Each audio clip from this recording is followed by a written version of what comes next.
Hi everyone. In this video, we are going to be taking a deep dive into all the amino acids that you are responsible for memorizing in Bis102. Before we get into that, I just want to quickly talk about the overall structure of our amino acid. Okay, so every single amino acid we're going to talk about will have this backbone, and this backbone will come into play when we start talking about protein structure, right? What things are involved in what structure. The main one that involves the backbone is the secondary structure. Okay. And so while each individual amino acid, right, the R group that defines it is not a part of the secondary structure, directly, indirectly, it can influence the secondary structure. And we'll see instances of that in glycine and proline. But before we get into that, very quickly, so if we're looking at our just general structure, okay, we'll have some sort of amine, a carboxylic acid, and an R group. Okay, so our amine note can be protonated or deprotonated. Same thing with our carboxylic acid. Okay, so we have our carboxyl group, have our amino group, we have our R group, and then the final thing to note right here, this carbon, this is the alpha carbon. Okay, so those are our main parts. Our amino group and our carboxyl group can be protonated and deprotonated, and once we start talking about the individual amino acids with their R groups, we'll see that those also can become protonated or deprotonated. Okay, and so that's where our pH and pKa stuff is going to come into play. All right, but that'll be a video for a different time. We're going to focus on trying to memorize all 20 amino acids. Okay, we're going to first start off with the nonpolar and aliphatic amino acids. So, most basic one, it's one of the easiest ones to remember, in my opinion. We have glycine. Okay, so glycine, 3-digit code gly, 1-digit code G, and how we can remember this is glycine is the ultimate G. Okay, it's the guy, it's the G because it's super, super easy to remember. If we were to draw our backbone, which I'll keep the same for all of them, except for one actually. Oops, I need a little bit more space. Okay, glycine is just an H. All right, so it's R group. It's just a simple H. Makes things easy. Okay. It is the guy. All right, so then following up, we'll go a little bit more complicated. We'll go with alanine. So alanine, 3-digit code ALA, A, and how I remember this is it's just a simple methyl making its way in the world. It's just a simple methyl. It's just a methyl group. Okay, so not too bad so far. But yeah, it gets worse. Let's be honest here. It gets worse. But so alanine, 3-digit code ALA, 1-digit code A, just a simple methyl trying to make its way into the world. Well, we can take this and we can start talking about the derivatives. Okay, so valine sounds very similar to alanine, right? It's got the alene at the end. So it's 3-digit code val, V, and it's an alanine with a V on top of it, right? So this 1-digit code here looks exactly like our R group. So valine has an isopropyl group that looks exactly like the V that is its 1-digit code. Okay. Then we can dive into leucine. Okay. So leucine, on the other hand, leucine, 3-digit code Lu, L, it's a little bit more complicated than that. We see our isopropyl group, except it's going to be shifted over by one carbon. What I mean by that is on top of that methyl, we're going to go one more over, and there's our V group. Okay, so it's just kind of shifted over by one. And I guess you can kind of see a little bit of an L there, if that helps you remember it. But so leucine, you're just sticking a V onto like an entire isopropyl group onto alanine. And that's how you get leucine. Okay, and then to go from leucine to isoleucine, we just need to change one bond. So isoleucine,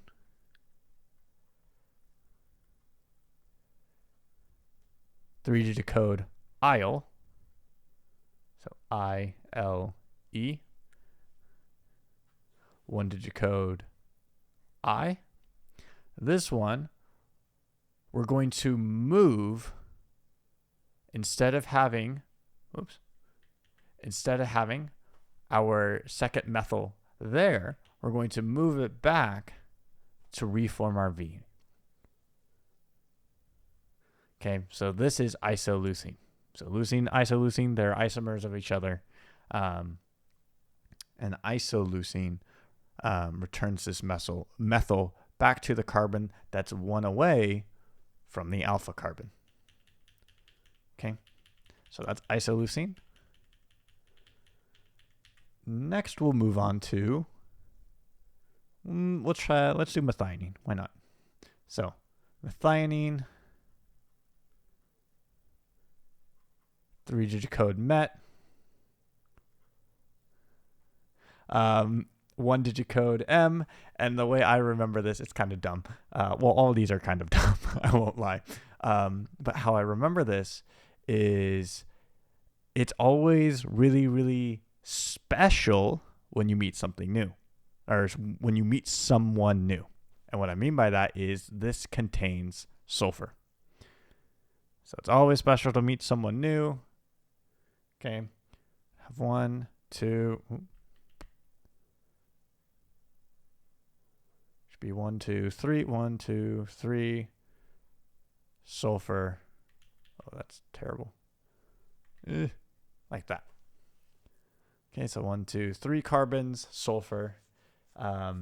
So it's a bioether linkage here. But so it's the sulfur containing amino acid, one of two. The other one will also be coming up very, very, very soon when we talk about the polar amino acids. But so it's right, it's very special when you get the chance to meet someone new. Keyword special with the S. Okay. And then the final one, which I had kind of mentioned earlier, is proline. So proline, 3-digit code pro, 1-digit code P. Proline is an interesting one. Okay. And what I mean by that is it doesn't follow this normal rule that all the rest of them do. We still have our carboxylic acid, we have our nitrogen, but instead,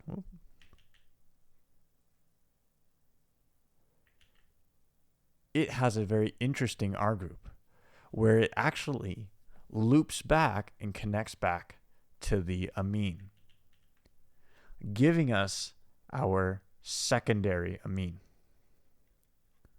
Okay, this is the only one. Only one of the 20 amino acids that we care about that does this. Okay, and so how I remember this is, our secondary structure is based around the local arrangement of amino acids due to hydrogen bonding between the backbone. Well, proline is what's referred to as an alpha helix breaker. Meaning it breaks apart alpha helices, so it is a pro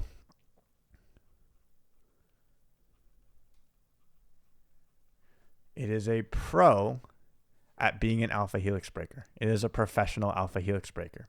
Why? Due to the secondary amine. Okay, so that's how you can remember proline. All right, so that is it for the nonpolar aliphatic. Yes. Now we can move on to the aromatic. Okay, so we're going to start off with one that we're kind of familiar with. It's going to be based around alanine. So once again, we're going to put our methyl there. And the one that's most simple is phenylalanine. Well, we've already used P for proline, and we have a F sound. So our 1-digit code will be F, our 3-digit code will be Phe. Okay, and so this one, don't overcomplicate things. Phenylalanine, just stick a phenyl onto an alanine. And that will be sufficient. Oops, I forgot a bond. There we go. I'm using a drawing pad for the first time on my desktop instead of using my iPad, so things are a little wonky. So this is phenylalanine. Note that you might also see.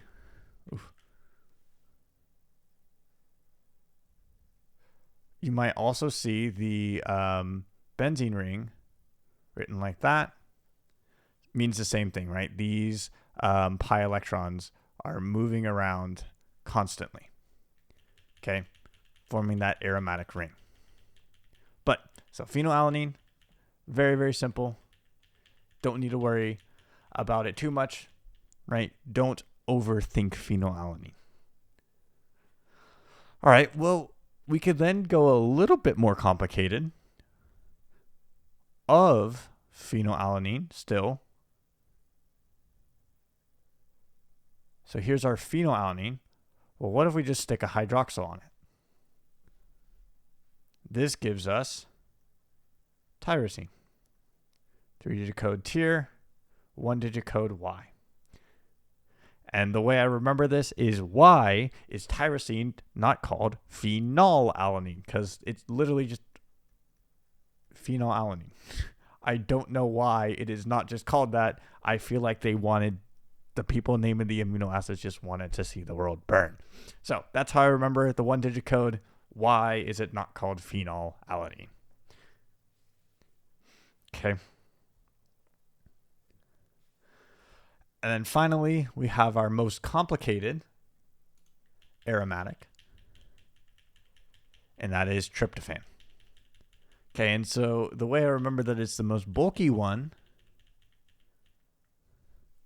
is by remembering, so really quickly, tryptophan has the 1-digit code, or the 3-digit code trip, 1-digit code W.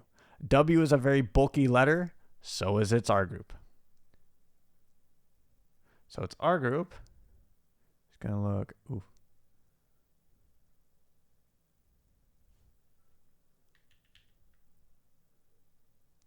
hold on. I gotta draw this. I've never actually drawn it this way before. I've always drawn it rotated. That's so wonky. Hold on. There we go. That took way too long. So we have a double bond there. There we go. And a 2-membered pi system. Okay. That's tryptophan. It's very, very bulky, right? Very bulky. Just like W. Note that W also has 2 parts, right? So we can kind of divide it down the middle. Same thing here. This is a 2-part one. We have 2 rings that make up this, what's it called? Indole group. Yeah, indole group. Okay, so that is tryptophan. All right. with that out of the way, or I guess not out of the way, but now that we're done with the aromatics, we can move on to the polar uncharged amino acids. Okay, so our first one, kind of our most simple one, is serine. It has a 3-digit code SER, a 1-digit code S. And this, it's like an alanine with an OH slapped onto it. Okay. Then we can move on to threonine, which threonine just sounds like a more complicated serine, right? They have very similar names. So threonine, 3-digit code the THR, 1-digit code T, and it just sounds like a more complicated serine. And that is exactly what it is. I'm going to draw this, hold on.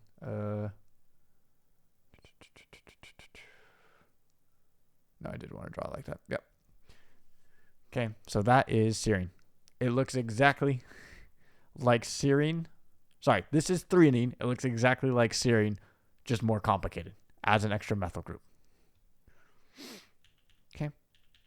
So, sounds more complicated. It is more complicated, but it has the foundations in serine. So we can use it to kind of base it off. All right, and then finally, we have cysteine. 3-digit code cis, 1-digit code C. And how I remember what this is C and S in the English language constantly confuse me about when they're used. Some of them use C, some of them use S for the S sound, and it drives me up the frickin' wall. I swear whoever made the English language just hated people. But so it's very easy to confuse C and S. Exactly why cysteine uses S. Okay, so this is another sulfur-containing group, and this is a very interesting one, right? Because this can be oxidized, right? So we use oxidizing and reducing agents. This can be oxidized with another cysteine residue, maybe over here, to get our disulfide bonds. Okay, so that's an important one when we're talking about redox in biochemical systems or biological systems. All right. Next, we have asparagine. Okay, so asparagine, I treat this like a very sister or sister brother to aspartic acid.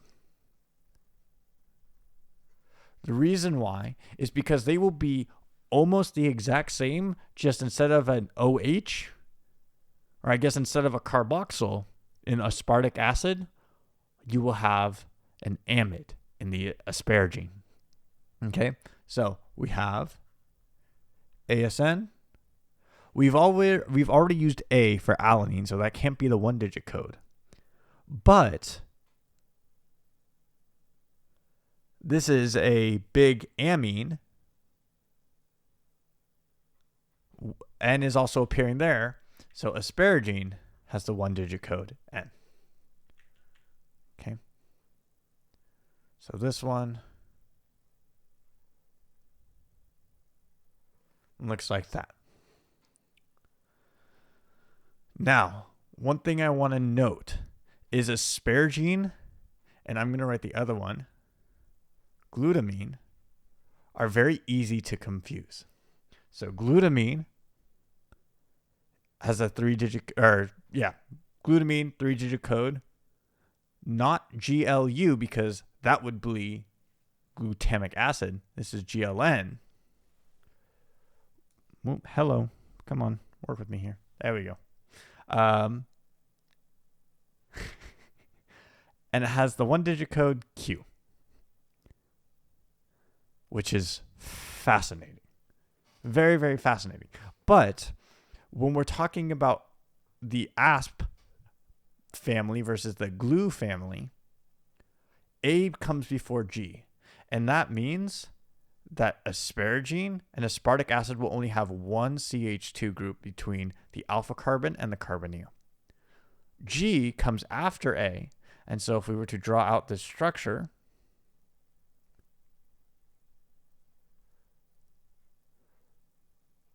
we're going to see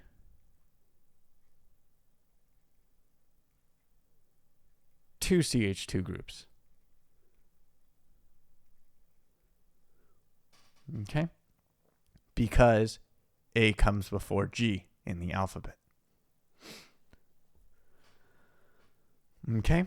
And so this is a very nice segue into the acids, right? So if this is asparagine, the acid just replaces the amide with a carboxylic acid. Okay? So instead, for the aspartic acid, see something that looks like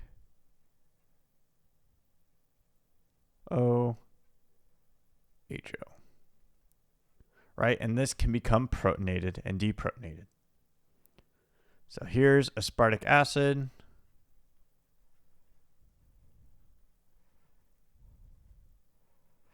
Three-digit code ASP. And one-digit code D. Okay? For glutamine's kind of variant, I guess, GLU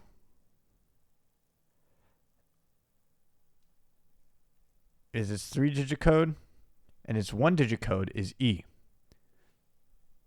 Now, A comes before G, D comes before E in the alphabet. And then once again, right, A comes before G, and so our aspartic acid only has one CH2 group. Oop, not a CH3, CH2. Our glutamine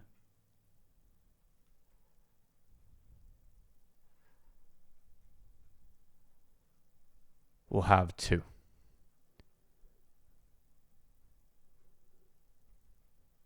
There we go. There's our two CH2 groups there. I also forgot to put a positive charge.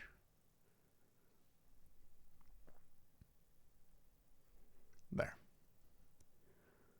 Okay. So those are those four, what's it called? Amino acids. Okay. And then with that, we can now move on to the positively charged, which are going to be our last group. So we'll draw our structure again. Where are we?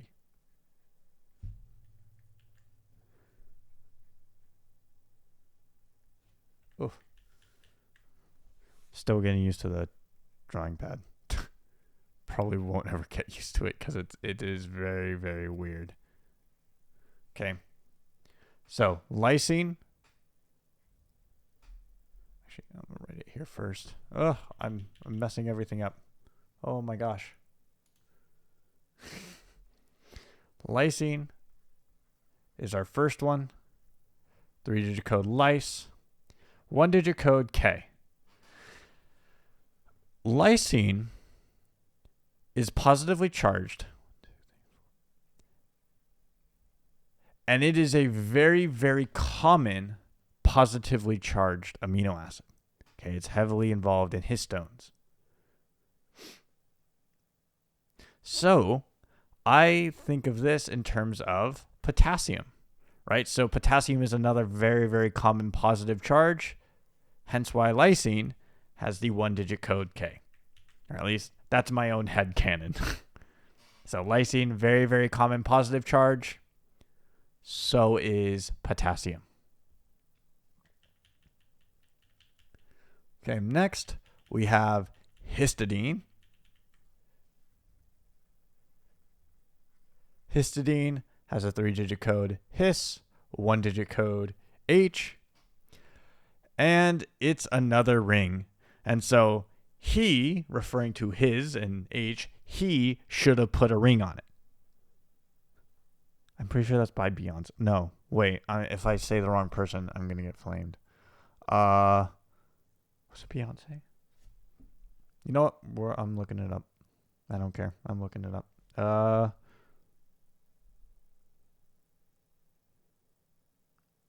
It was Beyonce. I'm so smart. Anyways, yes, he should have put a ring on it. So this is going to be another ring containing one. And we have... hold on. I hate drawing the 5-membered rings. They're horrible. There we go. Okay. There is...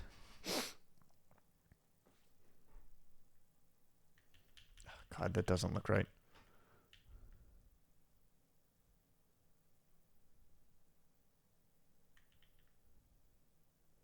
And goes... Oh my gosh. Why does this not look right? And there, and there. Match there. Should have a double bond.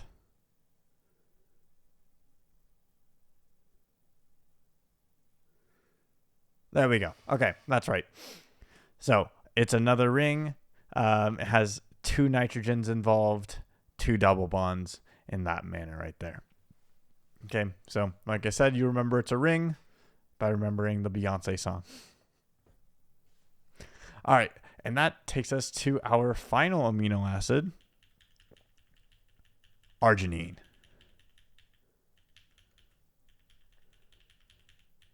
So arginine,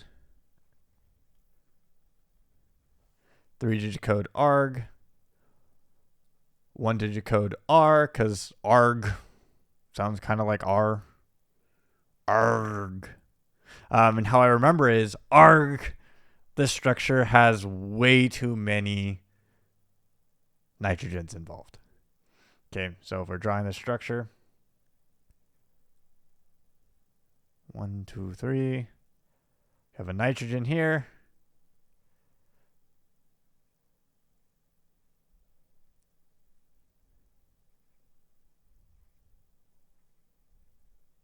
And then the rest of our guanidino group. Okay, now note that you can also see this attached, or not attached, but written like this, where you see resonance, where the positive charge is split, or you might see the delta positive charge. Okay, so both of those would be representative of our arginine, whatever your professor prefers. So if they don't want you to draw this structure, but instead would prefer the resonated structure, that's the one you should draw. But that is a very easy fix, in my opinion, especially if you've taken OChem. You would, be able to see that, hey, you could resonate a lone pair in here, move that over, and that would give you your hybrid structure with the with the partial double bonds. Okay, so that is all the amino acids that you are responsible for in Bis102. A lot of really dumb ways to remember them, but I hope, when you're in the middle of an exam and you're trying to remember what histidine is, you remember his. He should have put a ring on it. All right, I'll see you guys next time.